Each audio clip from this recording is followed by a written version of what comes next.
Hi folks, Wooden Boat Dan here.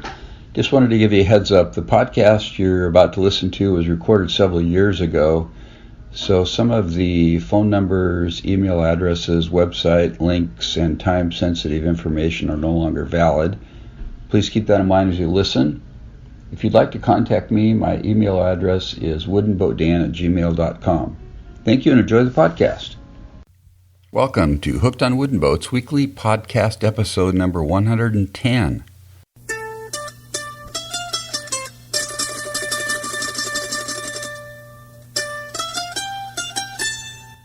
I am your host, Dan Matson, aka Wooden Boat Dan. If you can't do it, it's probably not possible, although many have attempted. And this is the world's first podcast fully dedicated to celebrating the art, craft, history, tradition, and romance of wooden vessels around the world. Yes, this is Wooden Boat Dan. My voice is a little lower in the morning before 7 o'clock, but it is me in disguise. Thanks for tuning in today. Great to have you on board. We're going to have some fun today, as usual, in the wooden boat world. And today's featured segment is an interview I did with John Welsford. John is a small boat designer from New Zealand, fun guy to chat with. He's a designer of the SCAMP sailboat that Josh Colvin conceived. And so stick around for that interview. I think you're going to enjoy it. And actually, it's the first in the Correspondent series of interviews. John is my New Zealand correspondent, so he's going to talk about what's happening in New Zealand with wooden boats. So stick around. I did finish editing and uploaded the video of my SCAMP being launched on October 18th. And it's a little bit less than 3 minutes. It's like 2 minutes and 54 seconds. You can watch that video on my YouTube channel, which is Wooden Boat Dan. So you can go to youtube.com/woodenboatdan, or you could go to hookedonwoodenboats.com/SCAMP video. Both of those links will take you to the video, so check it out. It was a lot of fun, beautiful day, great to get the boat in the water. And as I've mentioned before, she's fully assembled and for sale now. If you have an interest, shoot me an email, dan@hookedonwoodenboats.com. Well, as I wait for the SCAMP to sell, I don't really have any new wooden boat projects going on, but I think I am going to dabble in a little side venture, making some wooden benches. My wife and I were at a little town called LaConner this weekend that has some shops that local artists make some things, and I asked the lady there, I said, is there anything that people ask for that you don't have? She thought for a minute and she said, there's a gentleman that's retired now that used to make benches for us, kind of rustic looking benches out of barn wood and things like that used to sell really well. And my husband's got a couple in his shop about a block away if you wanted to go look at them, get some ideas. So I went and looked at them, and they don't look that hard to make. They're made out of like old growth Doug fir and things like that that's recycled. They're dark, very basic design with a shelf on the bottom, and they sell for a pretty handy price. Anyway, I've got some lumber floating around in my shop that I've collected over the years that kind of fits the bill. So I think I'm going to make a couple and see if they sell, and who knows, maybe I'll become Wooden Bench Dan instead of Wooden Boat Dan. No, I would become both, Wooden Bench and Wooden Boat Dan. Had a couple new subscribers this week to the monthly newsletter and email list, John Power and Greg Myers. Welcome to the subscription list, guys. Great to have you on board. We've got over 500 subscribers now. If you're not a subscriber, I would encourage you to do so by going to hookedonwoodenboats.com/subscribe. Give me your name and email address, and you'll be on the list to get my monthly newsletter, which, by the way, this month, October, went out today, which I'm recording this on October 28th. So in the newsletter, I talk about what I'm up to, new things at Hooked on Wooden Boats, give you some resources and things like that. It's just a fun way to connect, so it's totally free, no obligation. Yeah, I would encourage you to do that. Well, as I mentioned before, I'm antsy to get going on my next project, my next boat, but I've got to get the SCAMP sold first, so we're going to wait and see. I'm actually advertising it in Small Craft Advisor magazine and Wooden Boat magazine. in issues that will come out in December. So hopefully that will generate some more interest. Okay, we're going to move on to the interview with John Welsford, my New Zealand correspondent. And in this interview, we talk about all sorts of things, including John's partnership with Howard Rice in Small Craft Skills Academy and some of the things they're doing, and an update on New Zealand, and a couple New Zealand chuckles in there. It's a fun time, so here we go. It is August 15th, 2013. I'm at the Northwest Maritime Center with John Welsford. John, welcome back to the podcast. Thank you very much. It's a real privilege. Yeah, and we were just talking earlier, this is your three-peat, your third time on the show, which now you're tied with Marty Loken, so that's pretty awesome. Yeah, well, I'm not sure whether... There's no prize for it. No prize, no. But it is very good to be here. Yeah, so you're here for the 4th SCAMP Camp.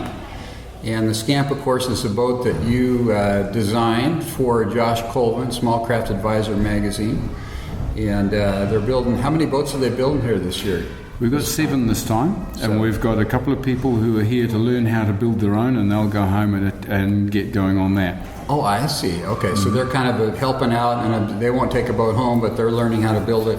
You got it. They get to go around each boat and be a part of every process in building.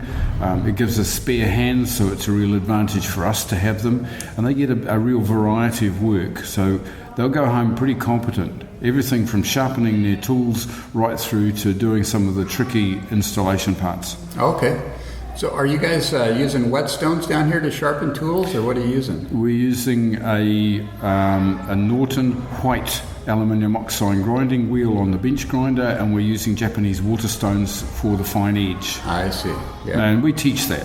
Oh, fun. Not as a formal part of the course, but a lot of these people have never done any woodworking or very little woodworking, and setting up and maintaining chisels and planes in particular is a little bit of an art, and we teach that as part of just getting along with the job. Cool. I wish I'd been here for that part of the class. That's a real art, and it's important to have sharp tools to get good work done and get it done efficiently and safely. You got it. And one of the things about working on these plywood boats with hand tools is that plywood with the glue and the filler in the glue is very, very abrasive. So you can knock the edge off a plane in a matter of a few minutes. Now, if you go to some of the furniture guys, and they'll probably vilify me for saying this, but they'll spend 30 minutes putting the most perfect edge on a plane blade so that they can take paper thin shavings off beautiful wood. We're chopping plywood, so I can get a shaving edge capable of shaving the hairs on the back of my hand. You see the bald spot there? Yeah. Show it to the readers, the listeners. Yeah. But in about 3 minutes. Oh, really? Yeah, and that includes resetting the plane. If you can't do that, there's so much time wasted during the day that it's not worth it. So we don't go right through all the very fine stones and stuff. We just use a medium stone, put a wire edge on it, take the edge off, make sure the back's polished properly, set it up and go. Is a medium like 3,000 grit or? No, it's about 800. 900? Yeah. Okay. Yeah. So, and that's fine. It's fine enough to cut plywood. Yeah, and right. We're not in for a really, really fine surface. We tend to do that with the sanding. Yeah, right. Like you say, plywood's a little bit softer material. It's easier to cut with a plane blade. Yeah, but we got this issue with the glue in it. Oh, right. So you run over a lump of epoxy and you put a dent in the blade. You run over the glue line in the plywood, which is often filled with chalk, which makes it very abrasive. That takes the edge off really quickly, so constantly sharpening. Yeah. Now at home, for example, I've got 9 number 4 Stanley planes in the rack. So when one goes blunt, I simply put it in the rack above it, pick the next one up. And every now and again I have a day's sharpening. Wow. Well, that probably saves you time in the long run. Just kind of batch processing everything, huh? Yeah, you can buy these things for $15 or $20 on eBay. Yeah. And I buy them, I overhaul them, make sure they're okay, sharpen them all up, put them in the rack. Yeah. And it speeds me up no end. Very cool. So, John, a while back here I emailed you and said, hey, would you be my New Zealand correspondent for Hook on Wooden Boats? And you agreed, even though there's no pay for it. Yeah, I was a little surprised. We'll have to work on that.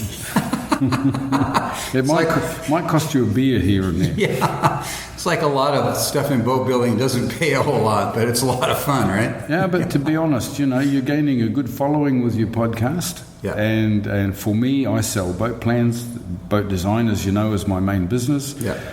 Everything that gets my word out there, gets the word out about John Welsford, the boat designer, what I do, and so on, is a real help. And there's that. Plus, it's a privilege to be involved. Yeah. Cool. And I don't know if you noticed in the book that I sent out today, my first ebook, in the links and resources section, your company, your website is in there. So people can click on it and go look at your plans and stuff. Thank you. And Small Craft Skills Academy is also in there. Yeah, well, my feet were smoking this morning getting around through the shower and breakfast and out the door, so I didn't get a chance to read it, but thank you very much. Yeah, you're welcome. But the academy, that's Howard Rice and myself, we'll be running possibly 3 academies next year, so watch out for that. Okay, I'll do that. It's worth then me coming across 8,000 miles from home. One lot of transport or one airfare means that we run 3 or 4 events so that we don't have to try and cover all the costs in one hit. Yeah, very good, very good. And I'm really looking forward to those because we were just talking, Howard and I, about these events, the face-to-face events that we run, because we do boat design or boat building courses and skills courses online, but the ones that really, really work are the face-to-face ones, like here. There's a tremendously good social element to them. These people will go away with lifetime friendships that they've made at these courses. We get to meet some wonderful people and interact with them, have a really good time. They're great humour, good fun. We all learn, us too. Yeah. And you and Howard are still speaking, I see. Well, yeah, we sometimes speak loudly, but we speak. And we do the Mutt and Jeff routine with the jokes, and it's really good fun. Yeah, that's awesome. So next year we're looking at possibly 3 academy events. That's the open boat sailing skills events, the full 1 week ones. We're looking at maybe 2 guided cruises where we reconnoitre an area, we find all the anchorages, we find all the problems, we find resupply points, we find emergency evacuation points where we can take people to if need be, and then we go out as skilled instructors and we take a cruise away with us, and we'll camp on shore here and there, we'll find the good scenery, and we cruise as a group. Wow, mutual that sounds support. fun. Yeah, really good. And you learn a lot of stuff too. Oh yeah. Very cool. And the pupils learn too. It's not just the instructors that are learning. You got it. The students do too. If you want to learn something, go and teach it. Yeah, exactly. So we'll be doing that. And that's really good fun too. They're tremendously social events, and we're beginning to get people from our academies who've learnt the sailing skills with us coming on those cruises. So we're looking at a situation where we can take people through a course which will say, hey, how do I select the boat that was right for me? And we take them through a couple of days course on that, so they can go away and they can pick up a boat that is right for them. Then they can set it all up correctly, or they can come to a build course and they can build a boat for themselves. We take them through, if they're going to do that, we can take them through a 2-day course called Essential Skills for the Beginner Boat Builder, which covers tools and fiberglass and glues and marking out and scaling and drawing, fitting, all of the bits and pieces that go with the boat building skills. And then when they get to the build, they're much faster. So then we do the build, then we do the sailing academy, and then we do the cruise, the escorted cruises. So if you like, there is a path all the way from, hey, I'd like to go sailing, to, wow, wasn't that a great cruise? Right through the whole thing. We retain our customers, they retain the people whom they know, ourselves as instructors to help them. Both Howard and I have done a lot of the whole path. We're fairly experienced in all of that. Yeah, very cool. And we're looking forward to it. This is a relatively new business venture, putting all of those together for us. Yeah, congratulations, John. That's awesome.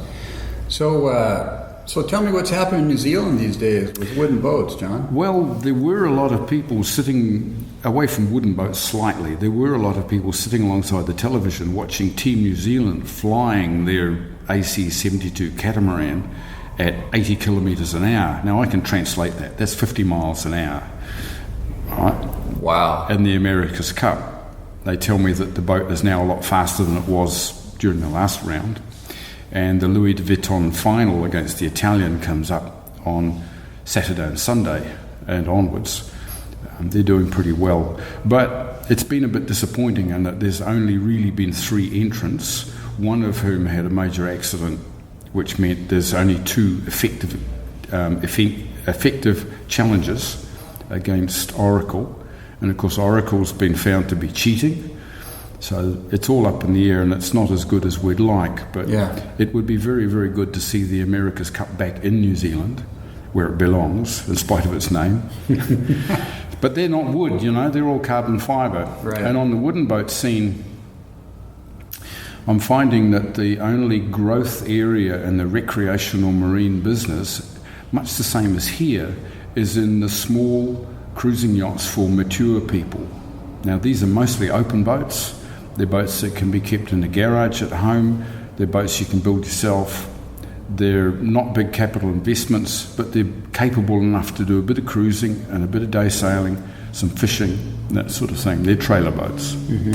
So that's growing, and it's really good to see. And there's also a movement to restore the classic yachts. That's very strong. So we're getting the Logan brothers, for example, who the last Logan boat was built just before 1900, and over half of their boats are still afloat. It's a Logan boat building company. Wow. And they are much treasured, beautiful boats. So people are finding boats of that vintage and rebuilding them right back to original. Are those Carvel planked boats, John? No, they're double diagonal. Double diagonal. Now, tell me what that is. Well, if you can imagine, instead of the planks running fore and aft, they have planks typically 8 or 10 mil, so 3/8 of an inch, and they'll be laid at 45 degrees to each other from the gunnel to the keel. So it's almost like building a moulded plywood boat, one piece at a time. Wow. Right, there's typically 3 or 4 stringers in the boat. One round the bilge, which takes the load if the boat's laid over on the beach, 1 round the gunnel, 2 round the keel. Some of them had muslin, very light cloth, with red lead paste on it in between, but they're riveted at the overlaps. Oh, so they're overlap diagonals. Where one diagonal overlaps the other, where they go past the joints, they're all riveted. Where they're on top of each other. Copper riveted. So it's not like lap straight. They're not overlapping edges. No. So the edges are butted, but they're 90 degrees to the underlying plank. You got it. Yeah. So what are the width of those planks? It varies a lot. Where there's a lot of shape in the boat, that's a lot of compound curve, they could get down to maybe 5 inches, and they'll be shaped a little bit like a section of an orange peel, tapered at the ends to get round that shape. In the middle, they could be up to a foot wide. Okay. Depends on how much shape there is. Yeah. What traditionally have they used for wood to plank those boats with? New Zealand kauri. That's Agathis australis. It's getting quite rare now, but there is some available. There's also quite a lot of demolition product available where big old buildings have come down. Typically warehouses with 12 by 18 inch beams underneath them. I take those out and resaw them. So is that a hardwood with a lot of anti-fungal properties? No, it's an extremely durable softwood, around about 33 to 35 pounds per cubic foot density, which is not far off what old growth Douglas fir is, but it's stronger. It works really, really well, and it's extremely durable. Does it tend to bend okay? Yeah, bends okay, bends well with steam, fastens well, glues well. Particularly beautiful timber, light honey colour. Oh, wow. How do you spell that, John? Kauri. Kauri. Now, Australia, of course, being the kind of people that they are, they stole the name, but they couldn't spell it right. They have one called Karri, which is a very dense hardwood eucalypt. Oh, okay. So don't confuse the two. So that's a totally different species, huh? Yep. Yeah, okay. So Logan Brothers, or Logan Boatyard, they were building these big boats around the turn of the century?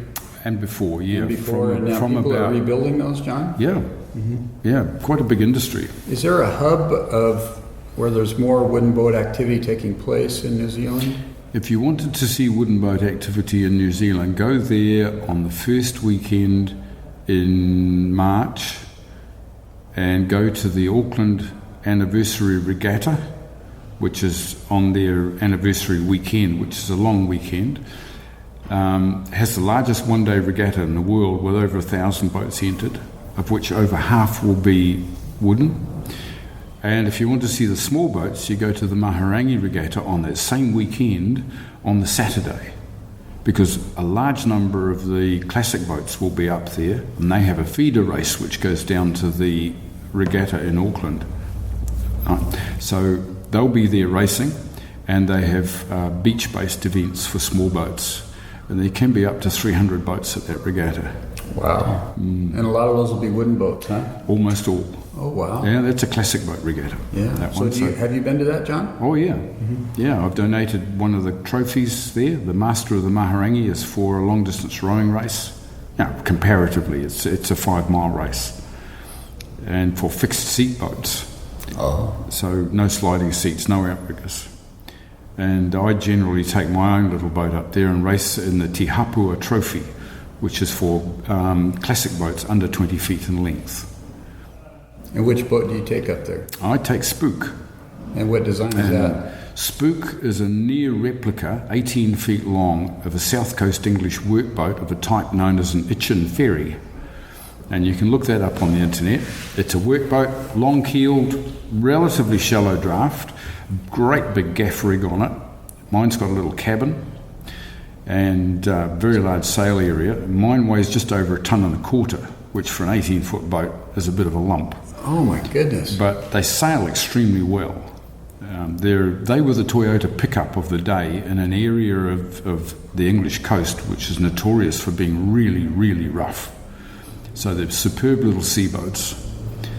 And Does that have a rounded bilge on it? Or? Yeah, they're a round bilge boat, hourglass shape in the middle. Okay. So they're planked, Carvel planked, or? Mine is glued Carvel plank, which is a little unusual. Wow. I didn't build it. Okay. I got it from a guy who had obtained it from the builder who had been trained on the Solent near Portsmouth. And he had built it as a retirement project. Worked in New Zealand for most of his life, built it as a retirement project, and then found he couldn't use it. Went through several owners, and I've ended up with it. Re-rigged it, built a new mast, altered the rig slightly in terms of sails, and it's now sailing really nicely. And it's got just room for me to lie down. You'd have your feet halfway in the galley. I just fit. Okay. And it's got sitting headroom, again, for me. Oh, nice. Oh, yeah. And, for a 6'3" guy, it's like, no way. Yeah, you got it.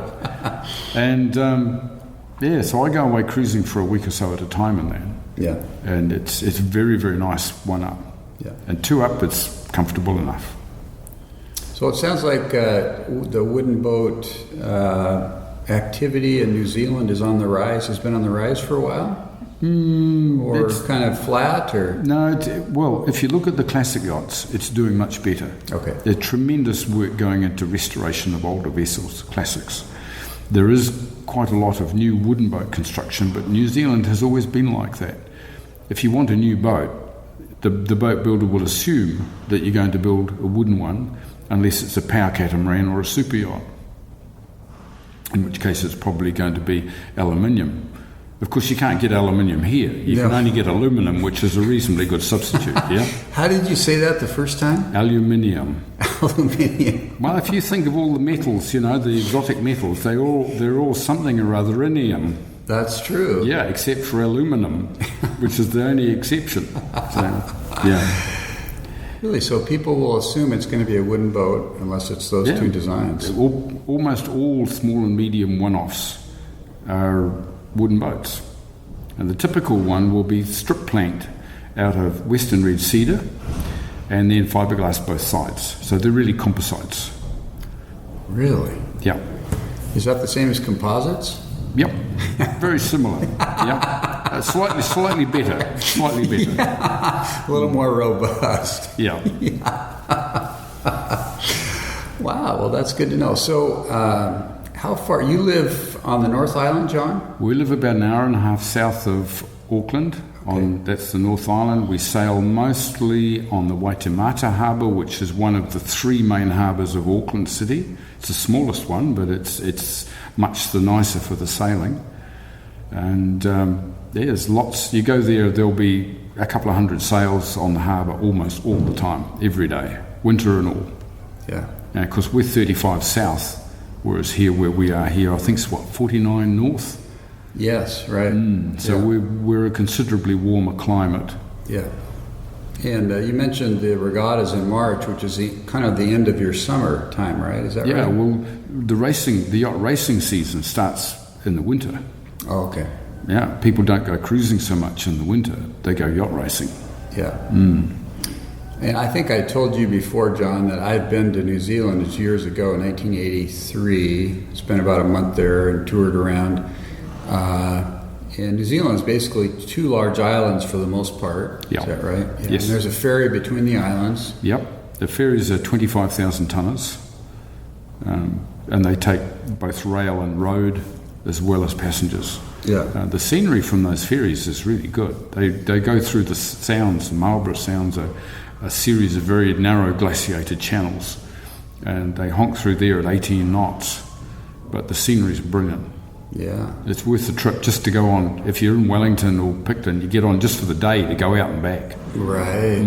Yeah. I remember it was like we got out there and between the islands, like, wow, this is open water out here. This isn't some cakewalk out here. It's very rough open water. One of those ferries got sunk, 30 years ago. Really? 25,000 ton ferry got pushed up on shore and torn to bits. Very cool. So the weather can be pretty violent, but we haven't sunk any since. Yeah, very good. So, John, in exchange for you being the New Zealand correspondent, since I can't write you a big check for this interview today, how about instead of that, if you just talk briefly about your design business? Yeah, well, you could write me a small check.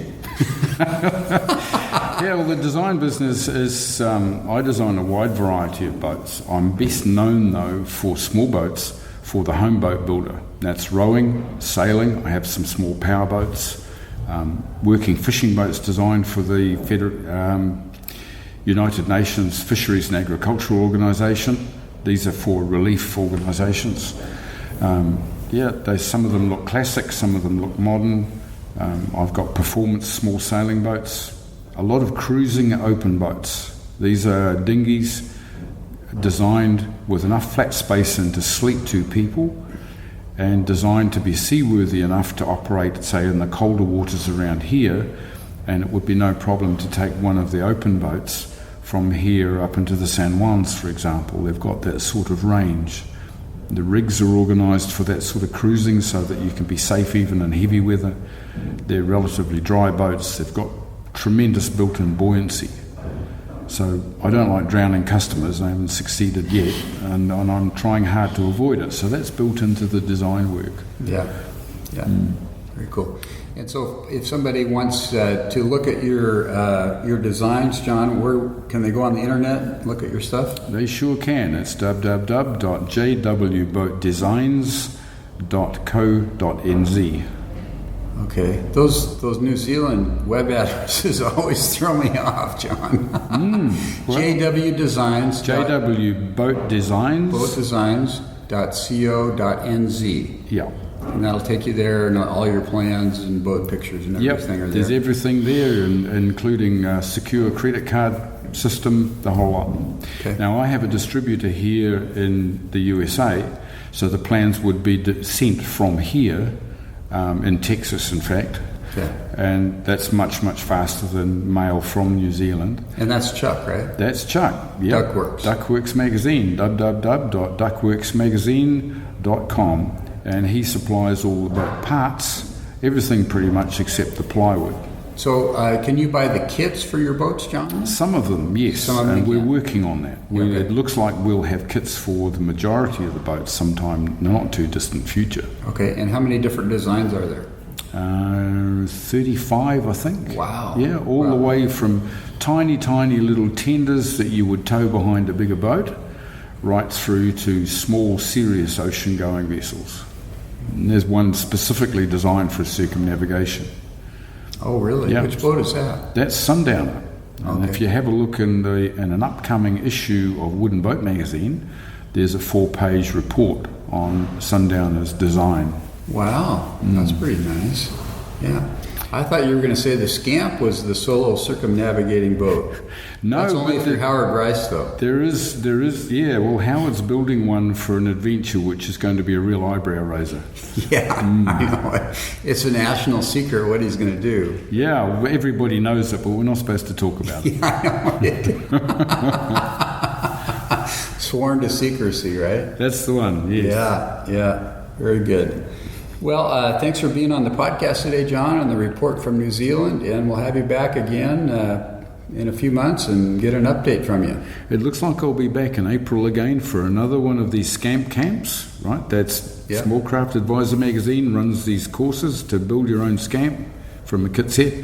I'll be back in April. I'll be back in August as well, plus the one that Howard and I are working on. We're looking at running the academies, and that's www.smallcraftacademy.com. Okay. And I think you can get more information about the SCAMP building classes that are here through the Northwest School of Wood and Boat Building. Is that That's right. Not the Maritime Center. Yeah. The Northwest School of Wood and Boat Building. Which is nwboatschool.org. That's right. If I got that correct. So you catch up with the people there. They'll be able to send you literature and direct you to the right website. And all be go. Okay, well, thanks for your time today, John. I appreciate it. And thank you, Dan. Okay, thanks a lot. Thanks, John, for doing the interview. As usual, we had a lot of fun and a few good laughs, and I wish you the best in New Zealand. And we'll see you maybe at the SCAMP Camp in March of 2014. If you're not in the wooden boat game, folks, it's time to get in. And if you're listening to this podcast, that's a great start. If you go to hookedonwoodenboats.com/index, that gives you an index of all 109, 110 episodes that I've published, so you can quickly navigate the website and choose which you want to listen to first, although I have quite a few listeners that have listened to all of them, which is pretty cool.